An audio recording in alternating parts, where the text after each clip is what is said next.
Hey, everybody. What's good? I am Sharana Reeves, and you are listening to These Three Things podcast. And yes, the intro is new. We are still queens, brothers. You guys are still kings and good people. Y'all are still good people. But as I mentioned in the last episode about the evolution of These Three Things podcast, my show is for everybody. Everybody's welcome. So I'm just coming in saying, hey, everybody, what's good? It's so good to be back. I've been away for a minute. A lot of life has been happening to me since I've been away. So let me fill y'all in super quick so that I can get to today's episode, The Self-Aware Narcissist, with my good brother, Leon R. Walker. So let me start here. In the last episode of These Three Things podcast, the title of that episode was The Evolution of TTT. I shared a dream that I had about Christ returning. And so many of you people have reached out to me regarding that episode and that dream. No, I did not make that up. If you know me, you know I wouldn't even play with God like that and put something out in the universe that is a big fat lie. No, I don't typically dream like that. As a matter of fact, I don't usually even remember my dreams. So this was a bit wild for me as well. I was going to share the dream a year ago, but wasn't given the release to share it when I sat down to record it. This year, when I remembered with all the stuff that's happening in the world that I wanted to share the dream, I got released this year to share it. So that's how you guys got it. As you know, These Three Things is not a podcast about religion. Now, my spirituality and my love for God definitely shows up on my show. I've had people reach out and tell me that this dream is going to reach a lot of people who needed to hear where we are in this world right now and just the realness of Christ returning, and that this is not a game and time is not promised to us and time is definitely moving quickly. So thank you guys for all of your thoughts, feelings, emotions, and just reaching out to me and sharing about what you thought about that episode. Now, I also, while I've been away, I moved my daughter out to Los Angeles, you guys. Woo, let me just tell you, this generation of young people have zero fear. They are not waiting around to get the nerve up to do anything. If they feel like it's the best move for them, they're moving. And to be honest with you, I support that. I do. And it's not that I support it without any trepidation. I love my daughter dearly. She is my right hand. Like, a part of me was left out in LA when I left her out there, but my daughter has done all of the right things. I mean, she graduated from college in 4 years, magna cum laude from Tennessee State University with a political science degree after interning at the Capitol for a senator and a House of Representative. During all of the craziness with the Tennessee Three, she witnessed it all firsthand.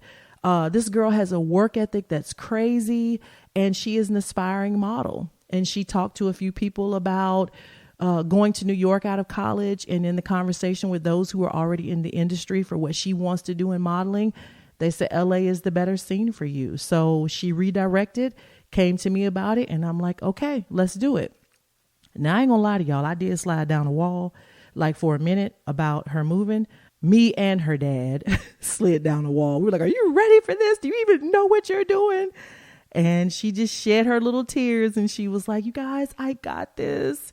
And so after I checked myself and I heard the voice of the Lord tell me, she got this. She gonna be okay.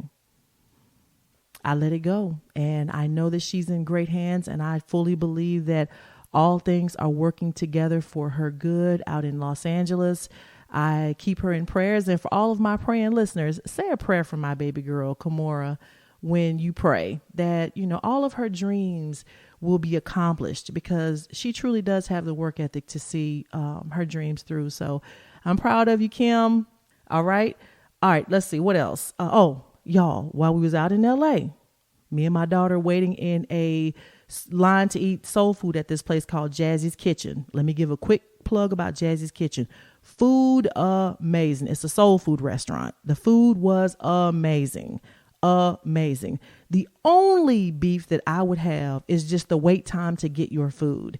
Jazzy's Kitchen is an apartment that has been turned into a restaurant. So it's not a place where you can go and sit down and eat. You actually have to order your food and then go back outside, wait for them to cook it. And then they text you on your phone and let you know that your order is ready so you can come back inside and pay for it and get it. So, yeah, it just took a long time, like 2 hours to get our food. We waited in line an hour and then we waited an hour to get our food. The only complaint I have, but the food, amazing.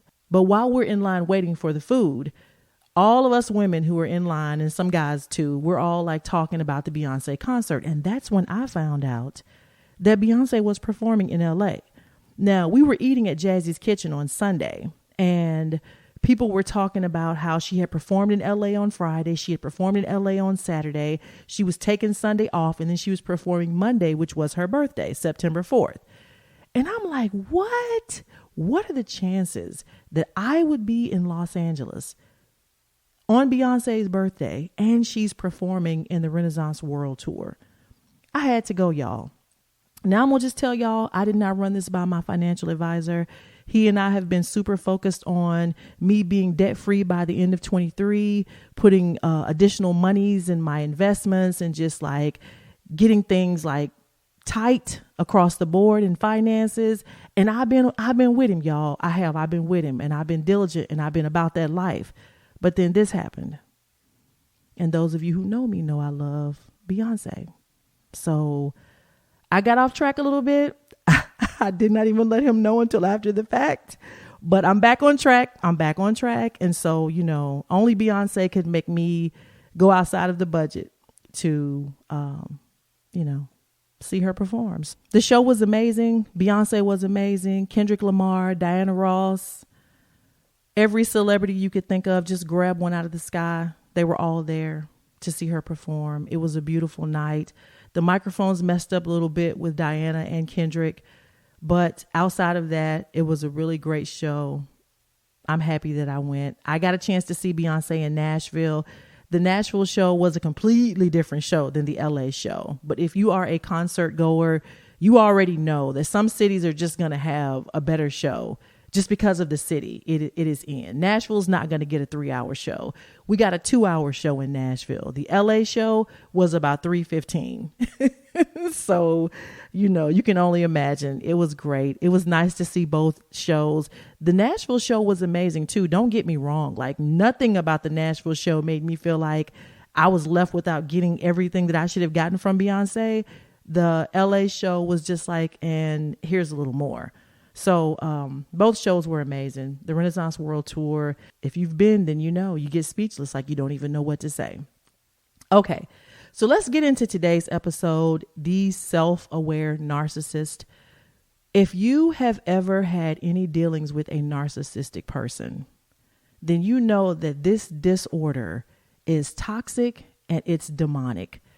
And I'm not saying that the person is toxic or demonic, but the disorder that has possessed them is toxic and demonic. Like if you've ever been in love with a narcissist, married to a narcissist, raised by a narcissist, tried to get out of a relationship with a narcissist, been mind fucked, and please excuse my language, by a narcissist, you know that it can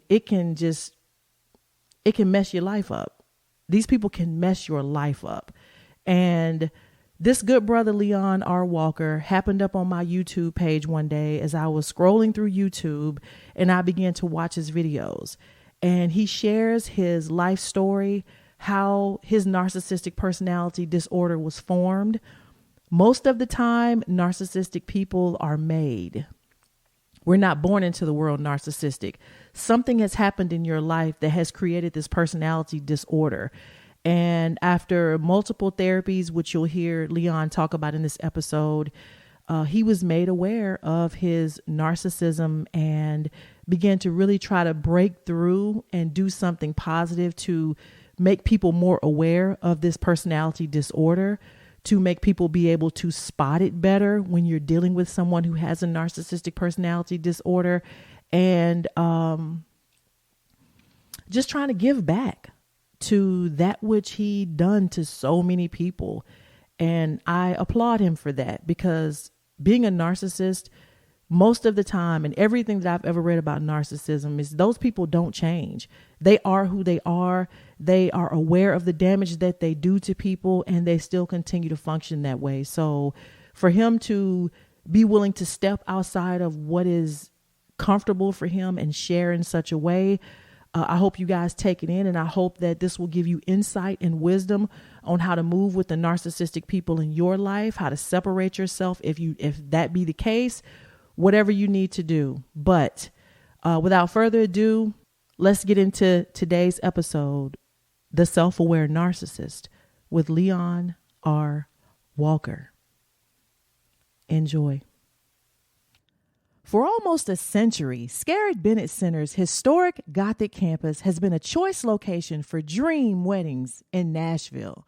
Consistently rated one of Music City's best places to get married by The Knot, Wedding Wire, and Toast of Nashville, Scarrett Bennett Center offers 3 timeless venues for your wedding: a 20-person elopement chapel, a 300-person wedding chapel, and a breathtaking garden. From rehearsal to reception, Scarrett Bennett Center is ready to help you create the intimate, historic wedding of your dreams. Visit our website at scarrettbennett.org/weddings for more information. This is Sharona Reeves. You are listening to These Three Things podcast. I am here with my guest today, Leon Walker. Guys, I cannot wait for you to hear this man's story. He has a lot to share with us today, and he's going to educate a lot of us on narcissism. So let me bring him into the show and introduce him. You guys, this is Leon Walker. Leon, welcome to These Three Things podcast. Thank you for having me, Sharon. I appreciate it. Yeah. I can't believe that I just reached out to you and I was like, hey, I need you to be on my show. And when you realized that I had DM'd you about it, you was like, hey, let's do it. Like, it was you're like, Leon, how come what's up? You can't get on my show. I'm like, I never saw your request. And then when I thought, look, I'm like, because I get a lot of DMs. I'm sure. I get a lot of text messages, emails. I just can't keep up with them all. But I like for people to say, hey, man, you're like you did. You're like, look, I reached out. What's up? And I'm like, okay, my bad. I got you. Yeah. Right. I will strong arm if need be. Now, I used to be a college basketball coach, and I was a really good recruiter. So I will recruit you. I will recruit you, but you're a recruiter. I was a recruiter too. So yeah, I got you. Okay, so tell me about that. Tell me about your background, Leon, and just like, where you from, what you do, all that. Tell me. I'm from Cleveland, Ohio. I served 32 years in the Navy. I've been all over the world. I've spent half of that, 15 years on ships, 5 different ships. I'm an author of 4 books. I was married for 12 years. I've been divorced for 16. I have 3 kids, 4 godchildren, and 1 granddaughter. Now she's a year. I live in Chicago now. I'm from Cleveland. Joined the Navy in 1983. Retired in 2015. Had a great time. It was a struggle getting to the military because of, my not being able to concentrate and learn in school because of my childhood. So it was rough. I scratched and clawed and made my way through, but I come to find out that I just wasn't applying myself. I thought I was slow. Mm-hmm. I thought I was stupid. I thought I was dumb, but I wasn't. I just wasn't applying myself. And so I had a lot of issues in the military. I did well, went up and down. I developed, aside from my narcissism personality disorder, I developed severe PTSD, anxiety, depression, a host of other things. I've led thousands of people. I've been awarded, rewarded. Promotions were endless for me. I made a lot of money. I lost a lot of money. I wasted a lot of money. I had a lot of addictions, so I did a lot. I'm a different dude.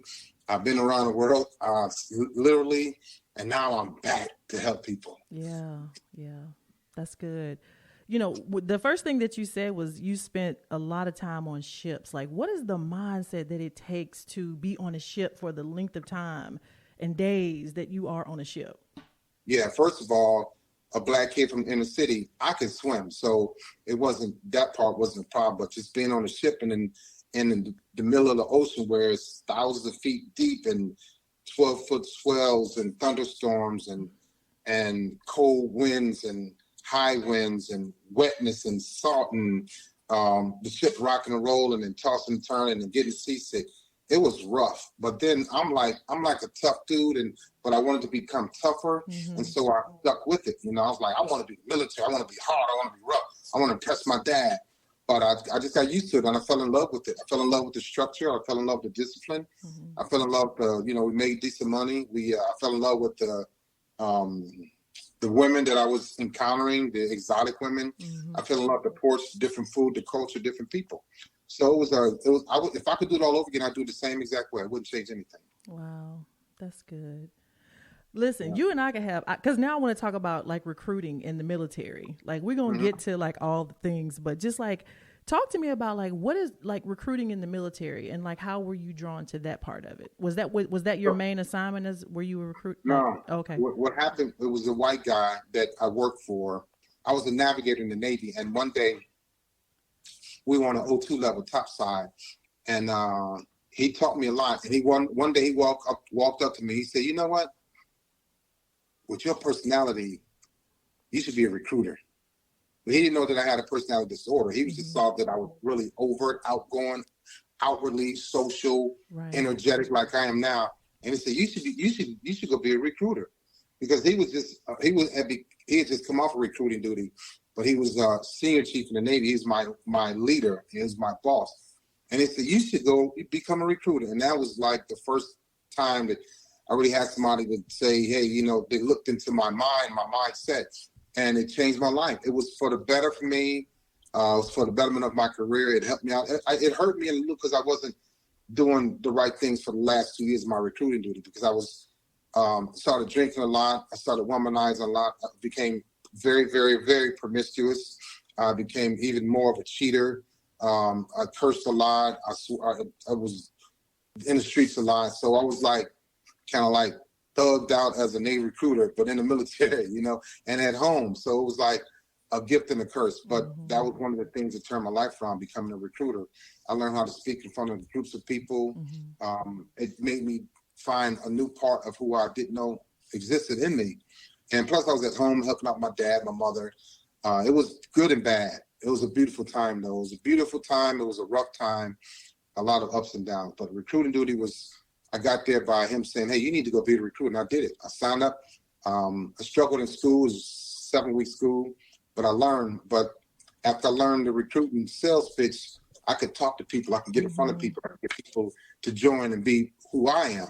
And a lot of black kids in the city were looking for role models. And I popped up and I just so happened to be there for them. So I was able to get them jobs and money and benefits. And the parents liked that. Yeah. Some people, you just naturally have a gift to recruit people, to get people to follow you, It's just, I think sometimes it's either in you or it's not, and period. Yeah, it's either in you or period. It's not. Yeah. Okay. So I really want I want to, spend some good time on talking about narcissism, and I want my listeners to hear your story. A lot of people who listen to my show, Leon, are probably going to already know who you are. If they have been on YouTube at all, if they've been on Instagram at all, like you're on TikTok, you're on all the platforms, aren't you? Pretty much. Yeah, all of them. Yeah. So, some of the people that listen to my show are for sure going to know who you are, because you have a pretty heavy following on all of those platforms as well. I really want to talk about your background first and what was at the base of you developing your narcissistic personality disorder. So can you tell my listeners just about your background, Leon, how you grew up and kind of like what brought it all about? So what happens is it comes from neglect and abuse. I didn't know that I was neglected or abused until I was 46. So I was neglecting and abusing women up until I was 46 and didn't even realize it.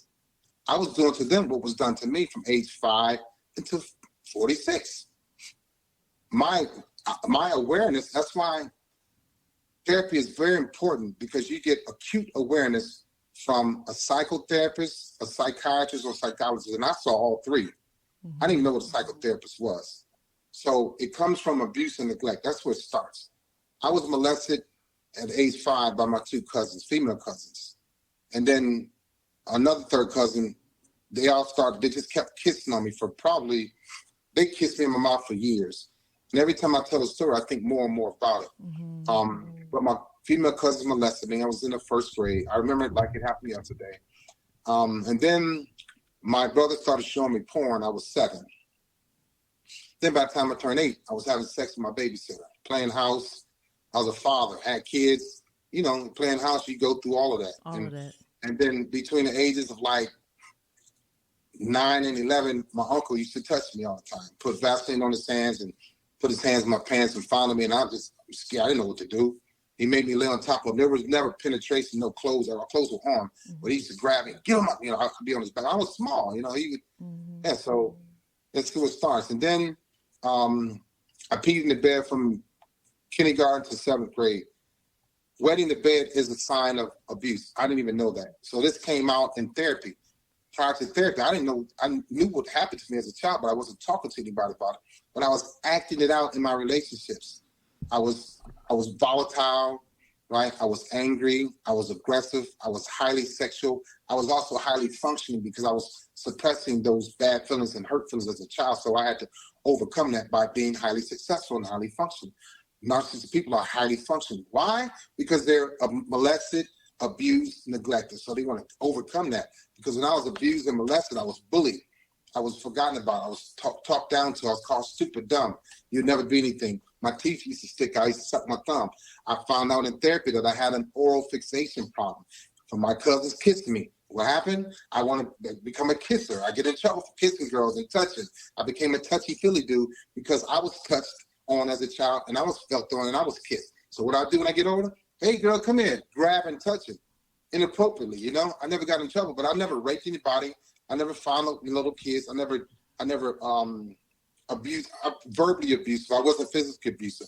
So all the things that were done to me, I was doing because that's what I resonated with. That's what felt comfortable with me. It wasn't about love and care and empathy. That stuff was gone. That's where they say narcissistic people don't have empathy. They don't want to love. It's very true because we detach from that. I know what empathy is. I have to understand empathy because I have to know that you have empathy so I can understand how to manipulate your empathy to help me. So I knew what empathy was, but I wasn't trying to connect with those emotions, those feelings. I don't love anybody. That was my problem. I understand it now, but I can like the hell out of you. But the love, it was too deep. It was too much for me. So the childhood. Then my parents got divorced. Then I seen my mother get beat up. And my father was an alcoholic. He died from that. My mother was a crack addict. She died from that in 2012. So it was like a gamut of things that I saw, that I witnessed, that I experienced. And I should have had therapy when I was 5, but never got therapy until 41 years later. And I know your story because I have watched your videos on YouTube is where I found you. And you just came up on my feed one day. And I actually clicked on it, Leon, because I thought you was cute. I was like, well, who is that? What does he got going on? Exactly. Just like anybody would do. And then I was like, oh, wow. And so just listening to your story, I just, really was intrigued, most importantly, in the beginning by the fact that they say people who are narcissistic get worse as they get older. And I find that to be true. It's true. But what happens is, as I was getting older, I was getting worse. I'm sorry. As I was getting older, I was getting worse. But then I went into therapy. That's where I was just getting ready to go with that. Because I was going to ask you, I want to ask you this question. Okay, so Leon, what about, because you mentioned you were in therapy multiple times. What about the therapist who finally reached you? What was it that she said to you to reach you? So I walked in her office one day, and I didn't want to be there. See, and this is what happens in the military. When you skip therapy or you fail anger management classes or domestic violence courses, you get in trouble. Your bosses are alerted that, hey, Leon didn't show up today. There's an email sent out. And every time I didn't show up, when I go back to work, they're like, hey, we got an email from the hospital saying you walked out of therapy. I'm like, would they just leave me the hell alone? So I was going over there thinking like ease out. And I was a senior leader. I was working at a command where we had 10,000 people, employed 10,000 people, and I was the third man in charge going through therapy and telling the other kids, you need to go to therapy, you need to go to dentist, you need to go get your shot. I wasn't doing any of that.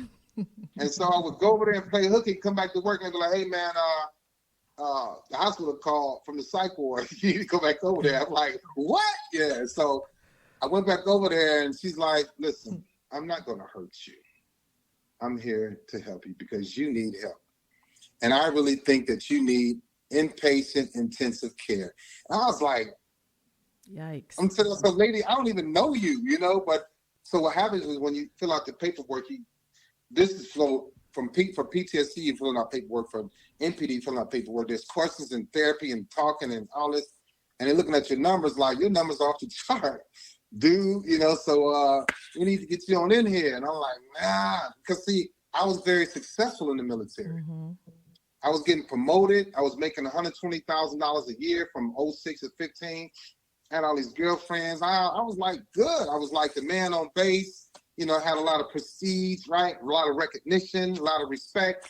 How could anything be wrong with me? But there was a whole lot wrong with this dude, a whole lot. So I walk in her office. She's like, I'm not going to hurt you. You don't have to be the big bad leader in here, okay? I was like, she started smiling. I was like, because she saw when I come in and I'm like, what's up? You know, I don't want to be here. I'm ready to go. And I'm like, It's like, I got you. We're going to talk this out, Mr. Walker. We're going to help you out. Because the other psychotherapist, I was rude to her. I walked in her office and she's sitting there looking at me. I'm looking at her. I'm like, I don't need to be here. She's like, well, you don't want to be here. You can leave. I'm like, I wanted to flip her off. I was like, no, I ain't going to do it. I was like, all right, I'm out. I don't want to be there no way. So I walked out. I'm like, I'm out. Mm-hmm. And then the other lady was like, this is sad to say, but I didn't want to look at her face because she just looked old and decrepit. And I was like, I'm not going to sit here for an hour talking to you and you got your face like a road map. You know, I was like, all right, and your hair is ugly. I'm thinking my man, but the other lady was attractive. Mm-hmm. So I would have sat with her, but she put me out. Mm-hmm. So when I went to the third lady, she said, I'm not going to hurt you. And, you know, you don't have to be bad in here. And I was like, ooh, it's like a breath of fresh air. Like, I don't have to be tough anymore. I can just come in here and, you know, be myself and let it all out. And that's where it changed for me. Yeah. That's interesting. That's all she had to say to get your wall to come down to like. Well, nobody ever said that to me. I thought everybody else was out to hurt me and get me. I'm like on my guard because I was doing something wrong, going to do something wrong, or just did something wrong. So I was paranoid all the time because I was attracted to danger. I was attracted to drama. I needed that in my life. When it was peaceful and calm and loving and caring, it drove me nuts. I didn't want none of that. I need the drama. I need to smoke. That's boring. Be a bomb. Yeah, I was like, I need to smoke. I need some fighting going on, some breaking windows, some people hopping out of windows. I need that.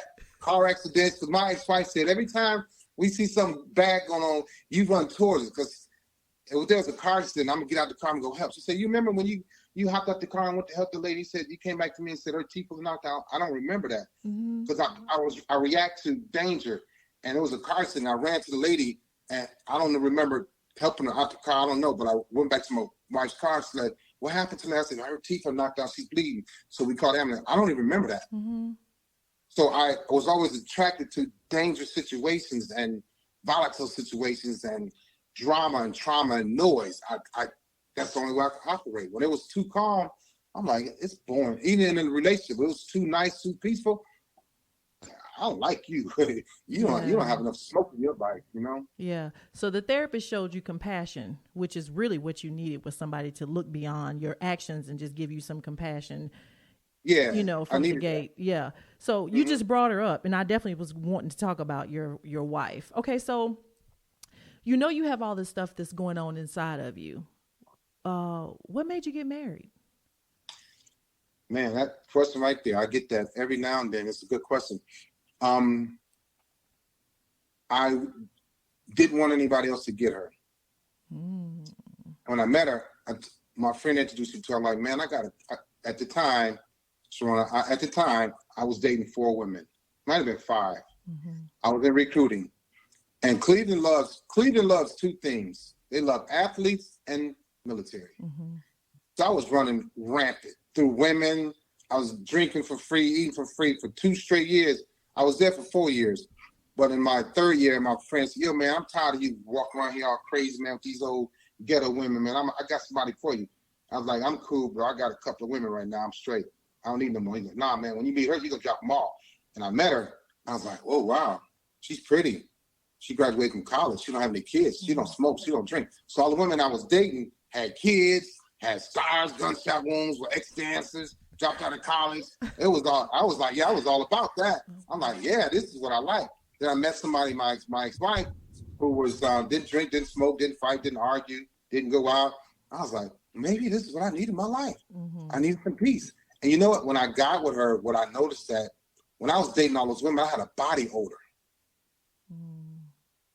My toenails were dark. I was dark. I was drinking a lot. I was smoking cigarettes. I was smoking cigars. I was just a maniac. But nobody could tell, right? But internally, I was a demon. When I met her, she said, "Leon, what's wrong with your toenails?" She got my toenails together, my little body odor. We were eating healthy. We were having a good time. I wasn't going out as much. I wasn't smoking. I wasn't drinking. But that addiction to my demonic spirit was too much, and I couldn't let it go. I could have let it go, but I didn't want to let it go.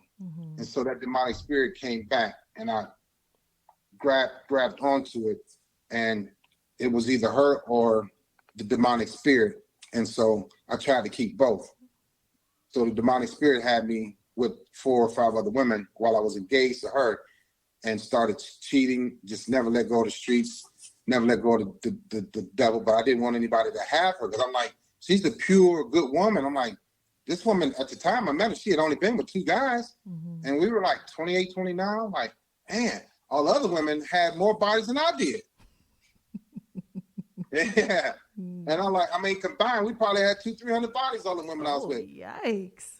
Yeah, combined. So my wife at the time had like 2 dudes, and I met one, and others like, I need to keep her.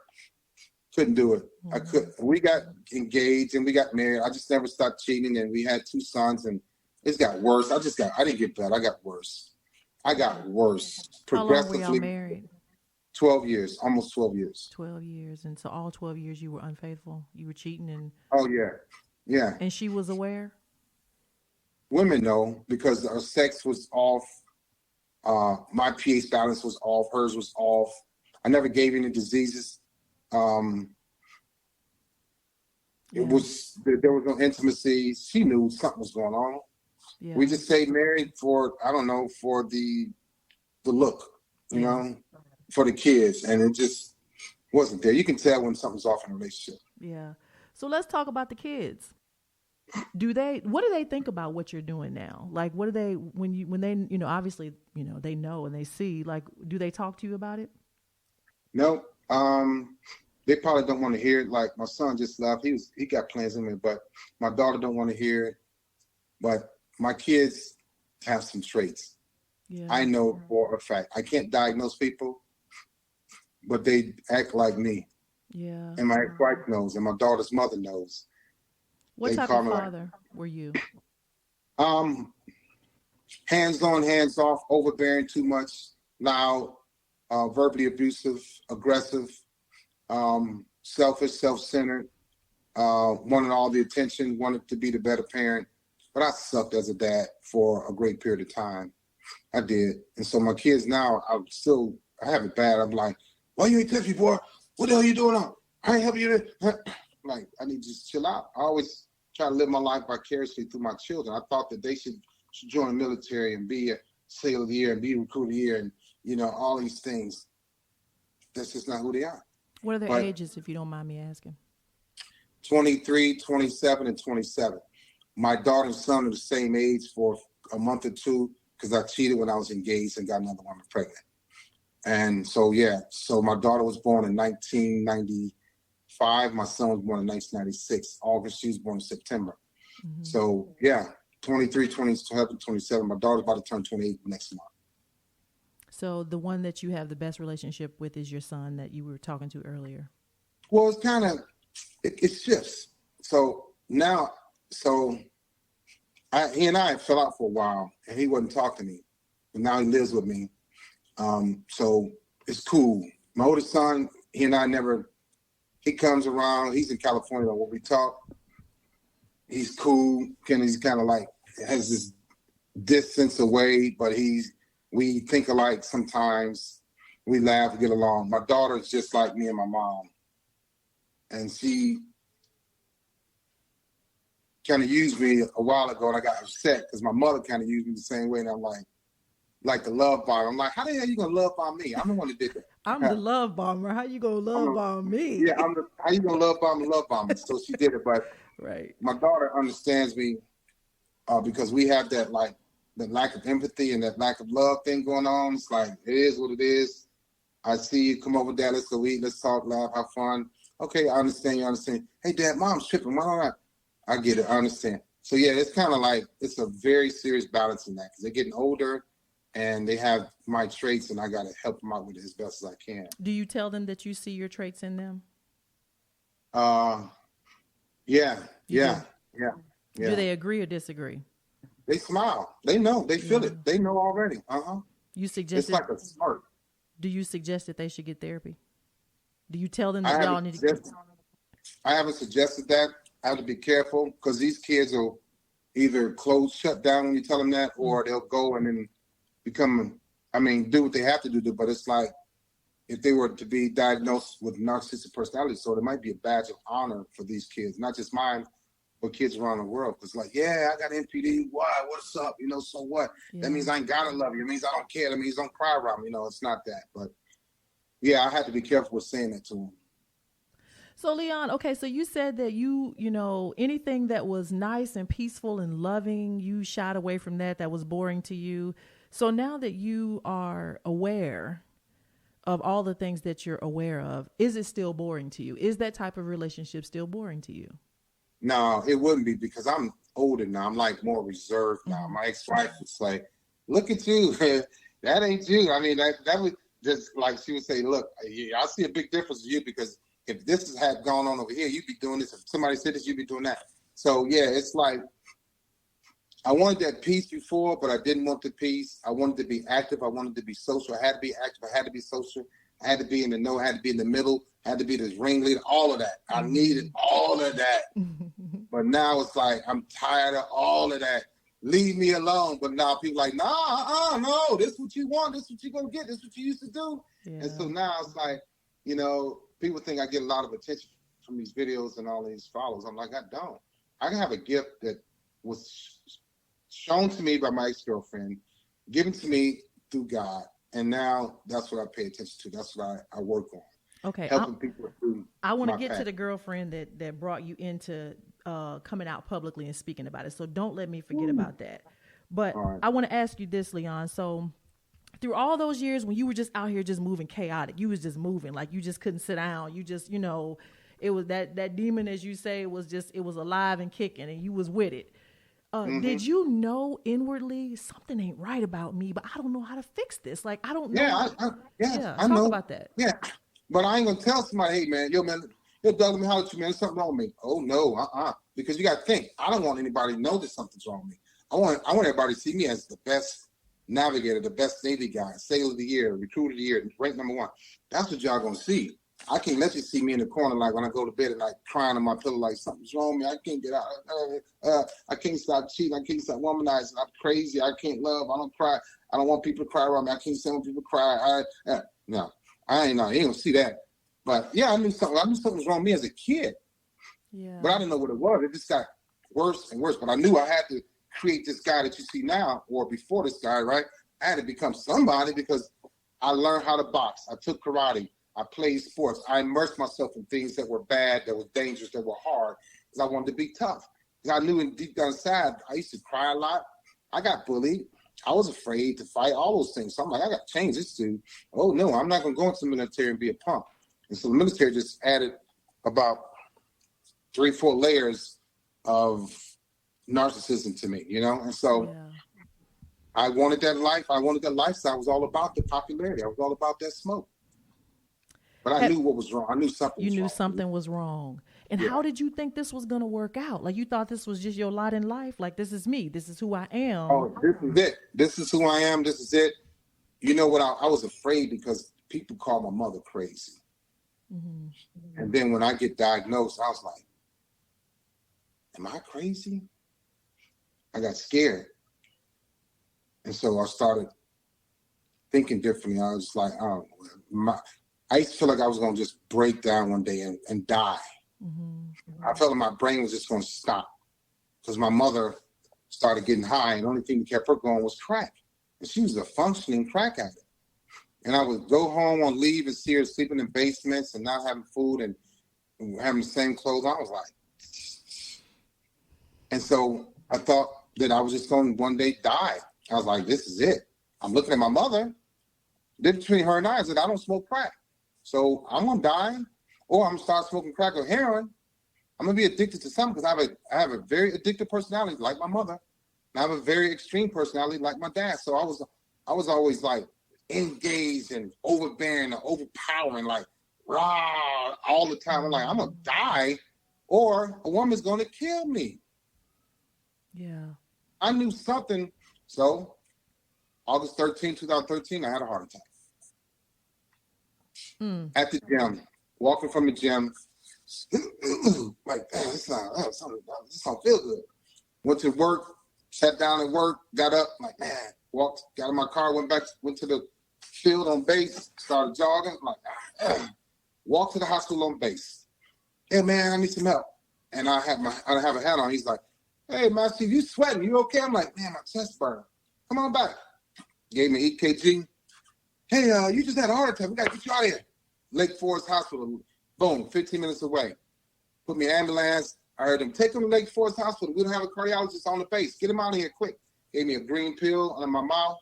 I'm laying on the gurney. Next thing I know, the doctor said, you must be kind of important, young man. There's a lot of people here to see you. And I was like, he said it was a line from my room all the way out to the hospital. Because at the time I was in charge of the naval station, the base up here. Mm-hmm. And people liked me, people loved me, people hated me, people were jealous, people didn't want to be around me, all of that. Yeah. And I couldn't care less. You know, that black identity was there. I'm like, whatever, dude, I'm in charge. Yeah. Yeah, I had the heart attack, and that was, one thing that really slowed me down, made me think differently, but I always knew something was gonna happen. And then that was it. And I knew my brain was already broke by people telling me my mother's crazy, and I was just like it. Yeah. Damn. And that's hard to hear. It is hard to hear. It hurt, and it made me upset. And I vowed to get people back that said that about my mother. So I would do things to make people jealous, and that fed into my narcissism, my grandiose type of mindset, right? And so I said, okay, y'all want to talk about my mother? Take this. But my mother kind of discarded me over and over and over again. I'm like, all right, then hell, a woman better not ever mention love to me because my mom don't love me. Although she did, she had a lot going on. I learned more about my mother in therapy than I knew when she was alive.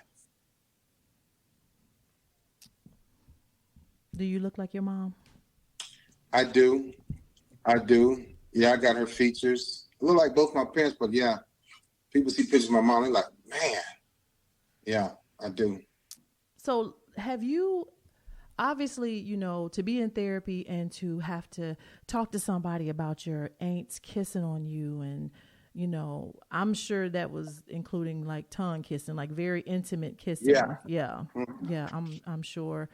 And, knowing all of the, like the snatching of your innocence, really, like your innocence was pretty much stolen from you, and, having to forgive them. So I have two questions, Leon. Have you forgiven, like genuinely in your heart, forgiven all of those people? But more importantly, have you forgiven yourself for like, your family breaking up, you not being able to be what you needed to be in that relationship, knowing that she was a good woman, the things that you've done throughout your life to people? Have you forgiven yourself, and have you forgiven the people who hurt you? Yeah, that was part of therapy. They talk about forgiving them. She said that. Well, next week, Mr. Walker, we can talk about forgiveness. I was like, how do you do that? I had no idea. Mm-hmm. I didn't know how to forgive myself or forgive people. But she said, you got to let go, write letters, tell them, you understand that they have problems, talk to them. And I did that. And I was like, it makes sense because at the time, the three of my perpetrators were dead. Two were murdered and one died of alcoholism. So I was carrying the weight of the burden of their aggressiveness and their egregious ways. I was carrying that for many years. I was mad. Mm-hmm. And then I just decided to say, you know what? Okay, I forgive you. It was hard letting go, but forgiveness is for you, for the person, for me. And I just didn't know how to do it until I went to therapy. Had I not gone to therapy, I still wouldn't. You wouldn't be talking to me right now, for sure. I would have still been out here acting a fool. But yeah, I've learned about forgiveness in therapy. And have you forgiven yourself? Did you answer that? I have. I didn't even know about that until she mentioned it. I'm like, how do I forgive myself? By letting go and, knowing that you didn't do anything wrong. What they did to you, somebody did to them, it was wrong. And she talked about my mother, just you can't be mad at your mother. You can be, but you shouldn't be mad at the drug. That's not your mother. That's the drug that took over. And so people took over your life. Don't be mad at them. Forgive them because they were wrong. They didn't know any better, or they knew better. Somebody did it to them. And so, yeah, that forgiveness, it's talking about why, what happened and why it happened, Yeah. Thanks for listening to this episode of These Three Things podcast. Here's how you can stay connected after the show. Follow at These Three Things podcast on Instagram, Twitter, and YouTube. On Facebook at These Three Things P. Be sure to follow, subscribe, and if you like what you've been hearing, leave a review. Educate. I want you to educate any women who are dealing with a narcissistic man. And it's a situation that, okay, maybe you have kids, or maybe financially you can't afford to leave, or, and it's not an abusive narcissist. He's just he's verbally abusive, but let's just say not physically abusive. And that's worse. This is bad. It is just as bad, but physical, we would automatically say, get the hell out. You know what I'm saying? And verbally, we probably should say the same too, but let's just say she can't leave. She's not in a position where she can leave. And, well, how does a woman exist in that? Without being a woman. She's going to be a toy. She's going to be a piece of vintage furniture. She's going to be disrespected. She's going to get sick. She's going to lose herself. She's going to wind up dying. People, you ever heard the quote, people die at 25, they're not buried till they're 75? Yeah. So I don't tell people to leave. I don't tell people to get divorced. But without the narcissistic man or woman getting help, they're going to see you as just somebody that's supposed to be there for them. That's it. They're going to give you a little bit of this, a little bit of that. The sex is going to go away. There's not going to be any intimacy. You're going to no holding hands. I was that guy. That went away in my marriage. Went away because I was dating somebody else. I had somebody else. Sadly, I was a piece of work. I was a piece of SHIT. And so standing there with that, what do you stand for? I never tell people leave, but don't leave yourself. People stay in those relationships. They get worse. They get older. You get sick. You lose out on your children's love, your parents' love, your family love. People stay too long and they lose themselves. And you say, for instance, your girlfriend staying with a narcissistic man. You lost her as a girlfriend. You and her supposed to be traveling, going to Bali, going to Japan, going to Greece, having a good time, going roller skating, drinking wine, sipping, painting, doing yoga together. But she's stuck, mentally stuck with this guy. Well, she got the women kill me, hoping and wishing that he gets better. It don't just magically happen. You don't just magically get better. You got to take your butt to the hospital, to the psychiatrist or the psychotherapist, and go through talk therapy. It could be a year, it could be 6 months, it could be 2 years. But it ain't gonna happen sitting at home hoping and wishing and cooking him 5-6 course meals and giving him the remote when he comes home, or dropping him to your knees when he walks in the door, or cooking a meal with him, or setting the house up for his friends to come watch football, the games, and you get nothing out of it. You go back upstairs, or you go in the garden by yourself just for some peace and tranquility, and then they're drinking beer and yelling at the game, and you just a provider, you just a hostess, you just a waitress. You hope and wish. Women kill me. Hope is tied into faith. Narcissistic people are not tied into faith at all. They don't want to hear about God. They don't want to talk to God. They don't want to read the Bible. I didn't even want to smell a Bible. I went into church to flirt with the women in the choir, hoping that they look my way. Yeah. I don't care if it was the first lady. If she's looked at me and flirted with me, it's on. She could get it. She could get it. Yeah. So, Leon, will you please tell women that when they stay with a man who is not treating them well, A, the man is aware that he is not treating them well, and B, he loses respect for her because he knows he's not treating her well, and she continues to stay. I just did a video about that today. The longer you stay, the more they're going to abuse you. I just posted it. The longer you stay, the more they're going to lose respect for you. The longer you stay, the more they're going to like hurting and harming you. And guess what? The longer you stay, you go from being, when he starts cheating or when she starts cheating, you go be number 1 to number 2, number 3. You'll never be number 1 after they start cheating. You automatically drop to number 2 or 3. So the longer you stay, the longer you pull yourself away from what genetically you can possibly do in this world. Your parents pass things down to you that you're not even using, and it's just dormant in your mind, in your brain, in your psyche. So I see it all the time. Women just get around people like that and they cower down, they put their head down. And she was voted most likely to succeed in high school. She was a class president, right? She or he was a chess champion, right? The debate team champion, biggest personality. Then they meet somebody that just takes it from them. A lot of women that I see that happens to are the ones that are highly successful in their 30s to mid 40s, want children, but then they start settling because they have everything. They had everything. They had the best teachers, the high GPAs, the best counselors, the best colleges, and the best jobs. They went through internship and residency. They became a lawyer, doctor, dentist, whatever. And oh my God, I spent 15 years in school. Now let me find a husband. And then they get used and abused because their street credit score is low. They don't know how to deal with Leons. And so I pop up and they're like, wow, I've been going to school for 15 years. I've been working hard. My parents had me sheltered. I want to try Leon out. Leon is adventurous. Leon is spontaneous. I can imagine what that sex would be like. And then they have sex with a wild Leon, and it's, oh my God, this is amazing. He touched me, he kissed me, and then they got a great job, and also they start to lose themselves. And they have one baby, and they have 2 children, and he's gone. He's cheating. He got these women, he got her, got the kids, and she's still holding on. Because that's all she knows is a traditional lifestyle. That's how she was groomed. Mm-hmm. If she don't want a man that's just like her, that's got all its degrees and a great job, a high credit score, and a house and car, she wants somebody like me because a man like her is just too boring. It's true. A lot of women. That's a lot of women's story.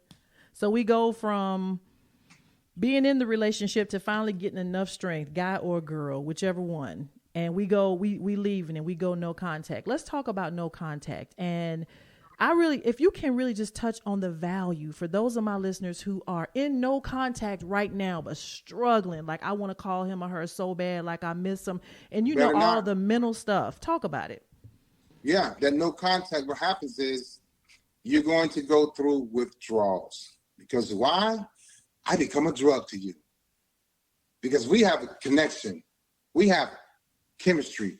We have emotional chemistry. Well, you have emotional chemistry to me. I just have physical chemistry to you. You have emotional and physical chemistry to me. So when I come around, I release that dopamine in your brain. And you don't get that from nobody else. And it feels wonderful. It feels good. You can be mad at me. This happened. I've done this for years. Call me names, Leon. I can't stand you. You suck. You make me sick. Knock on the door. What's up, girl? Let's go get a drink. Hey. I know you're mad at me. I get it. I'm sorry. I know you're mad at me. Look, roll with me real quick. Makes me know, okay. She getting dressed. I got a pocket full of money. I'm smelling good. I'm well-groomed. I did it for years. Knock on the door. I don't care if you're mad at me. I don't care if I hurt your feelings last week. I don't care if you called me sexy. It don't matter. I'm with you right now. Let's go. I got tickets to this play. What's up? I'll be there in an hour. Okay. Boom. I did it for years. And it starts over.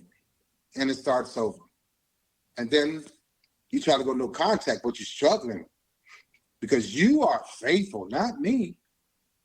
You don't want nobody else to touch you. You know how women get. I don't want another man touching me. Me, I don't want all the women touching me. That's how we differ. That's just one way we differ. They can all have me. I'm very promiscuous. And you, I don't want nobody but Leon to touch me. I don't even want Leon to touch me. Yes, you do. Because now you bored and you miss me. And as soon as I pop up, I'm going to have that shirt on that you bought me for Christmas. I'm going to have that cologne on you bought me. And once you smell that scent and you see me, now you're like, oh, he makes me so sick, girl, but we have a ball. I had a great time with Leon because I'm outgoing. I'm a social dude. I'm a huge butterfly. He'll get everything. I'm paying for dinner, paying for liquor, paying for drinks, paying for the club, paying for the parties, all of that. Introduce you to my network.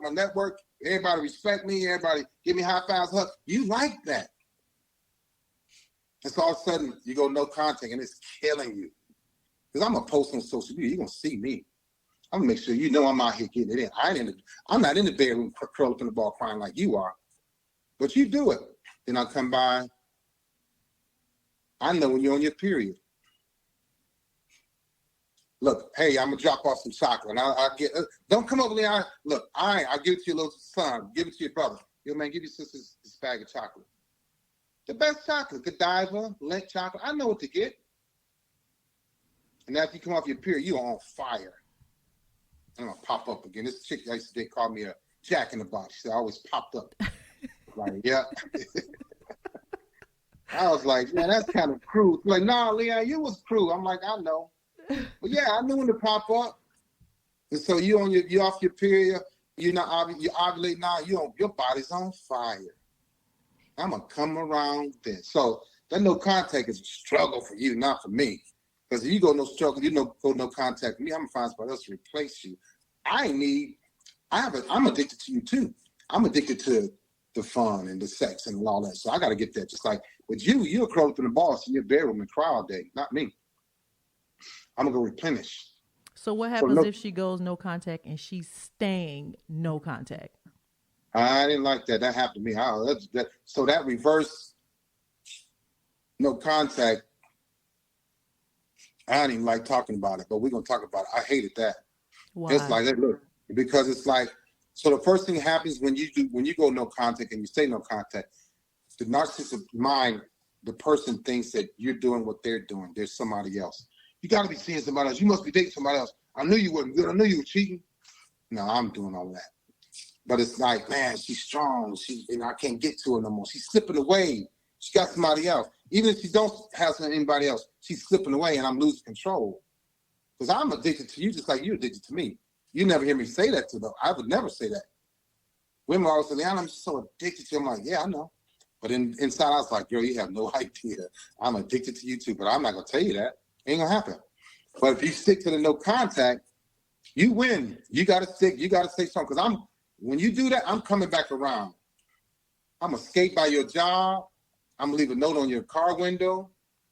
I'm going to call your mother and check on your mama because she's going to tell you, Leon called me. I'm going to do everything. I don't like you going no contact. Oh, no, that's too much like being discarded as a kid. That's the injury. You make me think about when I was 11 years old. We're not doing that. Baby, let's talk. Nope, Leon. Hey, look, I'm coming up and bring you some breakfast. Nope, Leon. Hey, I'm going to send Uber, bring you. Nope, Leon. You got to tell me no. You got to tell me no. Because I ain't going to quit. No, I don't like narcissistic people don't like losing. It hurts too bad. But the best thing you can do is stay no contact and be strong. Okay, so in the no contact, let's just say she's no contact, Leon, and you don't like it. Like, damn, like she done picked up a little, respect for herself and leaving me alone for real. Right. Are you still out here moving around with other women though? Yeah, because I got to replace that pain. Ah, okay. Yeah, I can't. Oh, no. You can't just go no contact me and leave me out here I'm a little kid. I'm 11 years old mentally. Emotionally, I'm like 10, 11 years old, okay? Mm-hmm. My emotions growth stopped at 11. So you go no contact, I'm like, I need the milk. Where you at? What you doing? Now my feelings hurt. So I go find another supply, but I'm not happy. That's what I tell women. She's like, well, Leon, I see him taking pictures on Facebook. He ain't happy. He just want to hurt you again, so you come out of no contact. You go, okay, Leon, time out. You need to stop dating these other women. I'll call you. I'll be up, okay? Well, don't play because I can go get somebody else faster than you can. You can, but morally, you're not going to do it. I don't have no morals. Yeah. So I stop dating you Tuesday and Wednesday. I might flirt with your aunt. I'm going to do anything I can to get your attention, hurt your feelings, and get you to stop, get out of no contact. And once you get my attention and I come back, the cycle starts all over. Yeah, because now, how dare you make me wait? Hey, everybody. I know this episode is getting really good, but I kind of wanted to keep it at least an hour. I'm going to drop part 2 of this in a couple of days. I'm going to give you guys a day or two to just digest all that you have heard from Leon Walker. This brother is keeping it 100% real about the life and the movements and the person of a narcissistic man, a man who has narcissistic personality disorder. And let me just say this. You could take everything that he has said in this episode and apply it to a woman that is narcissistic, and it would be absolutely dead on. I hope you all are enjoying this episode. He is saying a lot. It gets better. In 2 days, I will drop part 2. You guys can go back and finish up the episode, and I will definitely have 3 things at the end of part 2. See you in a couple of days. Hey, everybody. If you are a frequent listener of These 3 Things podcast and you haven't left a review on Apple Podcasts yet, what are you waiting for? Go right now, Apple Podcast, and leave a review and tell me what you loved about this episode, or tell me about your favorite episode, or something that you'd like to hear on the show. Thanks.